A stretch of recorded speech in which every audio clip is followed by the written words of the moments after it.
راوځئ د کور نه خو کوم اعتبار یا اعتماد چې تاسو باندې پلار رور خاوند زوی کړی هغه مه ماتوئ. ما مخې ته یو لکیره راایستې ده زه نه کراس کوم که هغه لکیره زه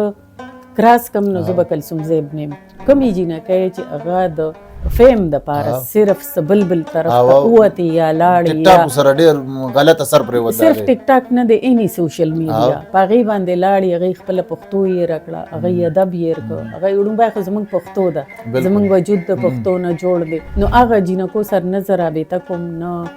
زه د هغې نه ډډه کوم ځکه چې زه تورسرې یم. خبره دا ده چې زه د پښتنې لارې بچی ته لاره زاده کړم لارې کې د ورته خنډان جوړ نه کړم او دغه زمونږ د لارې ازغي بېشکه سړي به هم دي خو د ښځه ظالمه ده دغه ټایپ ښځه نو هغه زه اکثر دا وایم چې ښځې ته نقصان رسوي نو دغه ټایپ جنکۍ چې د معمولي فیم دپاره یا د یو څو فالوورز دپاره یا د څو پیسو دپاره خپل دا هر څه هیر کړي بلې پښتنې خور ته لارې بندې کړي د دې دور